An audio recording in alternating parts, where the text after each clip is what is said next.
Hanan Pacha, proyecto para la divulgación y popularización de la ciencia y de la tecnología, identidad cultural, entrevistas, historia, contado con los mejores profesionales del Perú. Aquí se inicia Hanan Pacha, los cielos andinos.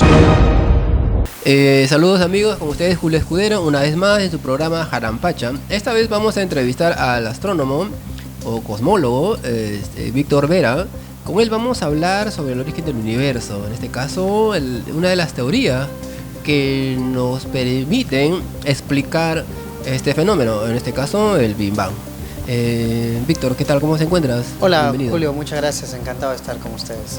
Bien, mira, vamos a hablar ahora sobre una de las teorías más aceptadas en el mundo científico, de la ciencia oficial, que es la famosa teoría del Big Bang, de la gran explosión. Ya sabemos por los libros de ciencias, por la televisión, por los libros de textos escolares, más o menos de qué se trata el Big Bang. Pero profundicemos un poco más sobre la importancia de esta teoría y por qué esta teoría, digamos, es la que más ha calado, a diferencia de las otras teorías. Bueno, hay muchas cosas de que hablar con respecto a este tema. Yo quiero empezar primero por decir que el Big Bang significa el nacimiento del todo. Nacimiento del todo. Del todo, Ya. ¿no? El nacimiento de todo lo que existe. Ya. Recuerdo mucho para ilustrar un ejemplo, que en alguna oportunidad la profesora María Luisa Aguilar, la recordada profesora María Luisa Aguilar, lo dijo en una de sus conferencias. Agarró un vaso de agua ¿Ya? y dijo: disculpen, tengo sed, pero voy a hacer algo. Tomó un vaso de agua ¿Ya? y dijo: yo no solamente he tomado un vaso de agua, he tomado 13.7 mil millones de años de evolución cósmica. Y especialmente he tomado el hidrógeno, el H2O. Ajá, claro. Y ese hidrógeno fue producido una sola vez en el universo. Fue en el Big Bang, ¿no? O después, un poco después del Big Bang. Claro. Entonces, segundo después, me parece. Claro, ¿no? segundo después. No, el hidrógeno Segundo fue minuto. después, fue unos 300.000 años después. 300.000 años. Sí, cuando Ya. ocurrió la época de recombinación, que Ya, después vamos a hablar Interesante. detallar eso. Pero a ella se refería justo, el Big Bang fue aquello que produció todo, incluso el elemento químico de mayor abundancia en el universo, que Claro. es el hidrógeno. Y el más ¿no? simple, ¿no? Exacto, el más simple y el de mayor abundancia. Y es el nacimiento del todo, es el nacimiento de todo lo que existe. Me refiero tanto a la materia como al espacio e incluso el tiempo, ¿no? Que es un tema bastante también interesante. Todo lo que existe me refiero a las escalas de diferentes índoles, a las escalas pequeñas, como somos los átomos, nosotros mismos, hasta escalas súper grandes de unos cuantos millones de megaparsecs, como son los cúmulos de galaxias, el universo entero en sí, ¿no? Ese nacimiento de toda la tabla periódica de elementos químicos de Mendeleev, que son los compuestos de donde todos nosotros procedemos y estamos hechos. Claro, incluso los artificiales que se pueden crear en el laboratorio, los elementos químicos, ¿no? Claro, porque bueno. a la larga están hechos de partículas sí, que alguna vez fueron creadas en algún punto, ¿no? En algún lugar, ¿no? Exacto, los bariones, los leptones, esas cosas son hechos en el Big Bang, fueron hechos en el Big Bang, ¿no? Fueron, no me gusta decir creados porque ya sonaría un tema creacionista, pero me gusta decir fue el momento donde nació, ¿no? Nació todo lo que conocemos por algo que sucedió al inicio del universo. Algunos denominan esto fluctuaciones cuánticas, no es especialidad, no entré en detalles tampoco, pero algo sucedió en el segundo cero, digamos así, que dio origen a todo esto, ¿no? Bien, en este caso, cuando tú me dices que se creó todo, o sea, ¿te refieres que se creó el tiempo, se creó el espacio? Que nació todo, diría yo. Que nació, bueno, ya, que nació el espacio, nació, aunque nacer también me parece es un término antroposófico, no, perdón. Sí, tú puedes ser que tengas... Antropomórfico, Sí. antropológico, ¿cómo llamarlo? Bueno, No, claro, ¿no? En esa parte, ¿no? O sea, con esos son términos, estoy hablando de antropología. Bueno, ya, bueno, siempre ocurre, ¿no? Siempre ocurre. A ver, en este caso, bueno, nació el tiempo, nació la materia, nació el espacio, nació la energía. Exacto. ¿La energía también? Sí. O sea, eso quiere decir que antes del universo, antes del Big Bang, no existía ni siquiera la energía. Bueno, Porque, es un tema abierto a la física moderna, ¿no? Claro. Sobre todo hablar de energía cuando nos referimos en el área de la física cuántica, sobre todo, porque bien sabemos, la comunidad científica lo sabe perfectamente, que la energía siempre existe donde existe materia. ¿no? Un curso de física simple lo puede hacer, la energía es simple, basta que exista materia o haya cierto tipo de movimiento, y los movimientos son creados por la materia misma, ¿no? Entonces, ¿qué hubo antes del Big Bang? Nadie sabe, ¿no? Tal vez es la gran incógnita que tampoco vamos a saber responder, porque la física moderna, tal y como la conocemos, nos dice que se trató de un super, hiper, mega agujero negro, y obviamente el agujero negro no nos da información de lo que existe en su interior, Claro. ¿no? Entonces, por eso la física, tal y como la conocemos hasta hoy en día, nos pone límites a eso. Ya, claro. Tal vez nuevas teorías en la mecánica cuántica, en la teoría cuántica de campo, sobre todo, que es un tema que intenta unir todas las fuerzas de la naturaleza, tal vez no pueda dar ciertas respuestas, ¿no? Pero la energía, tal y como la conocemos hasta ahora, no podría, y si existió, ¿no? Habría que ver de qué manera era, pero de por sí se sabe, por ejemplo, en un agujero negro simple, donde existe una singularidad, ¿no? Eso hay que recalcar. La singularidad es, digamos, la compresión extrema de la materia para curvar el espacio, ¿no? Claro, El espacio-tiempo, como se conoce en teoría general de relatividad. Entonces, si nos trasladamos al inicio del universo, el Big Bang, pues esta singularidad era infinita, ¿no? Y también curvaba el espacio-tiempo. ¿Qué sucedió? Repito, nadie lo sabe, nos cuesta saberlo, y tal vez nunca lo vamos a saber. Eso solamente la ciencia lo va a decir. ¿Y por qué hasta ahora no podríamos, con la tecnología actual, con los conocimientos actuales, por qué no podemos saber? O sea, ¿cuál es lo que qué es lo limitante ahí en ese caso?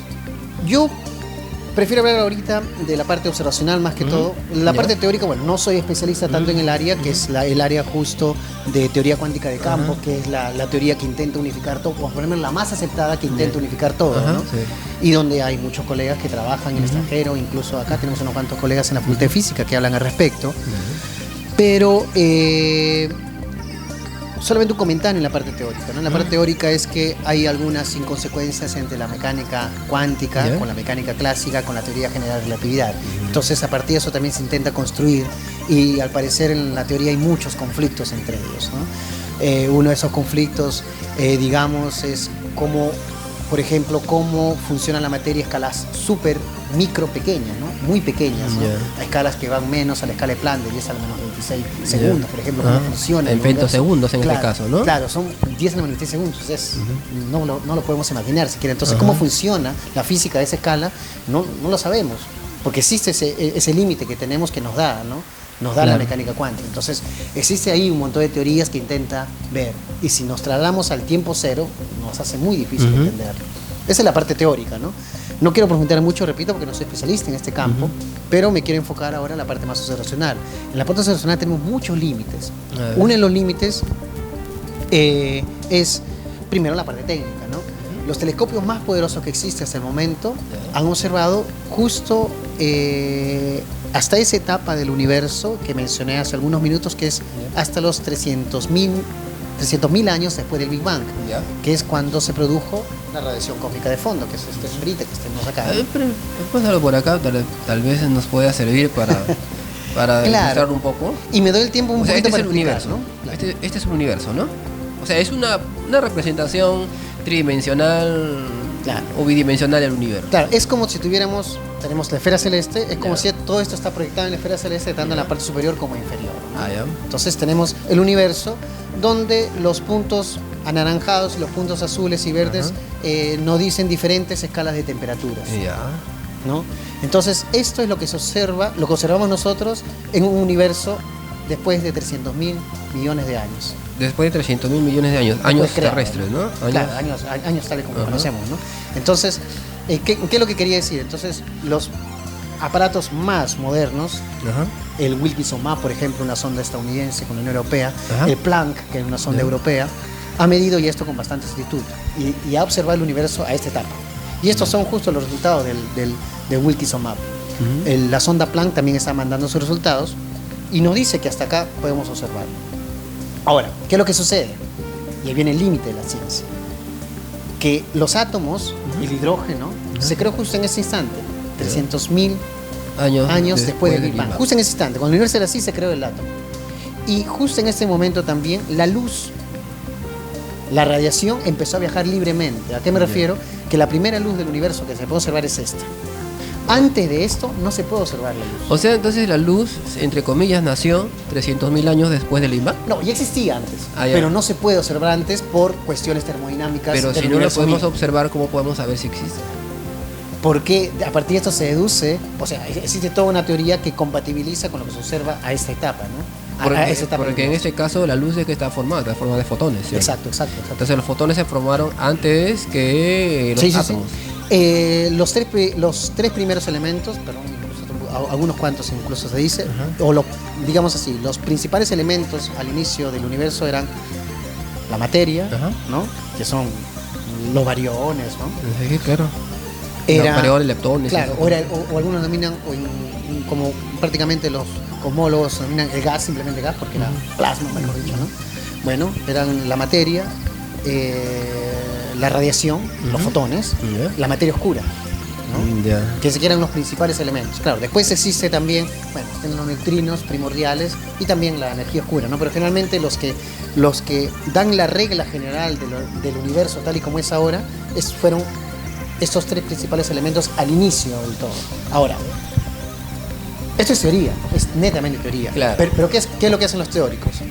Ellos interpolan, o sea, extrapolan, o sea, se van en el pasado, observan esto y empiezan a dar una teoría para que todo lo que se observa en este momento sea compatible con todo lo que se observa en el universo actual y simplemente extrapolan y así pudo haber sido el universo en el pasado. Muy bien, entonces extrapolando. Claro, y entonces, disculpa que un poquito te interrumpa, y entonces en esa extrapolación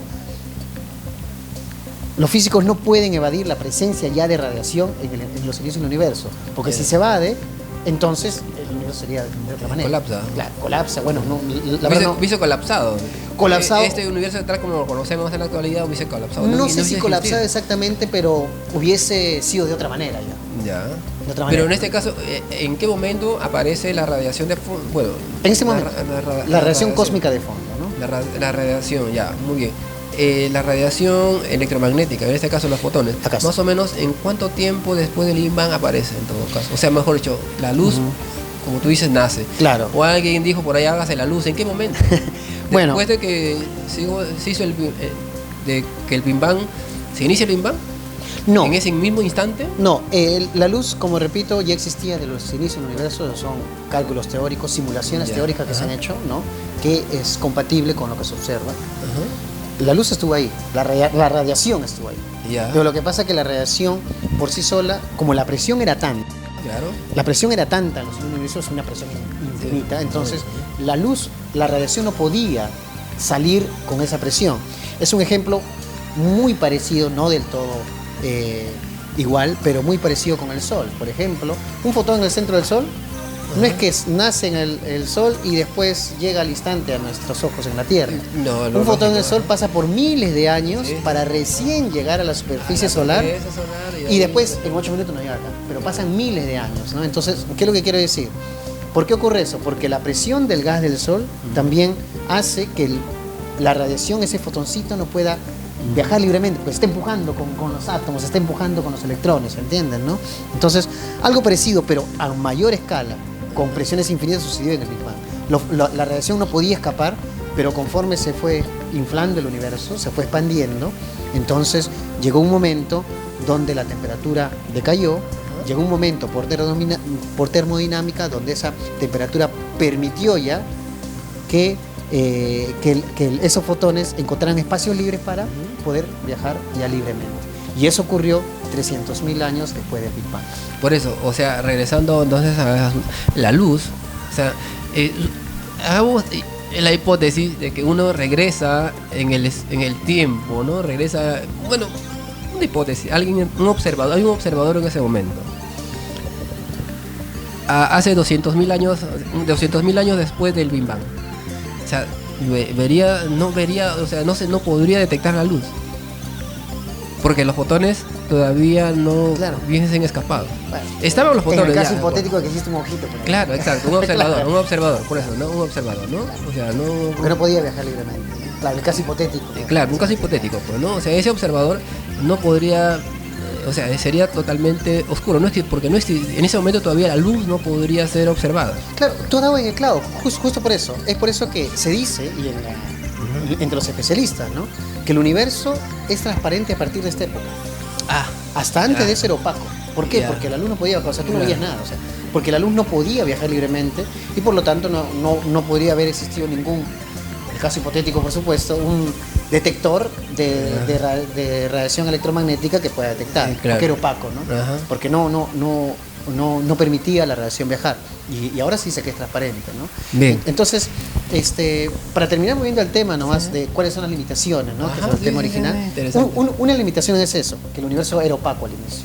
Es por eso que todas todo lo que observamos solamente se observa hasta acá, hasta este momento. O sea, más allá no podemos observar. A partir de los 300.000 años después del Big Bang. Exacto. Y a partir de recién a partir de ahí se observa la luz, de acuerdo a la teoría, ¿no? Y es por eso que todos los telescopios pueden captar hasta este momento, ¿no?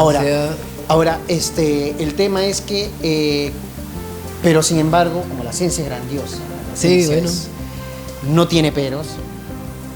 En este año que ha pasado, en 2016, ha ocurrido una revolución nueva científica de las ondas gravitacionales. Muy bien, vamos a hablar en el segundo bloque, vamos a hablar sobre esa parte, sobre las ondas gravitacionales. Sí, hace tiempo leí un librito de Paul Davies, por ejemplo, si estaban buscando la búsqueda de las ondas gravitacionales, muy bueno. Sí, regresamos a la segunda parte. Ya regresamos con su programa Hanampacha, los cielos andinos.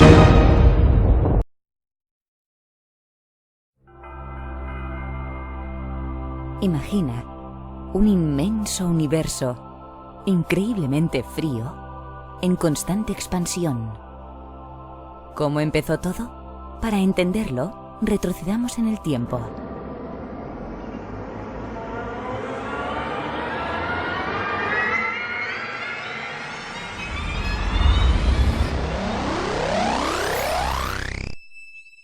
Imagina que te encuentras en los inicios del universo, hace casi 14.000 millones de años. Imagina toda la energía del universo comprimida en un espacio más pequeño que la cabeza de un alfiler.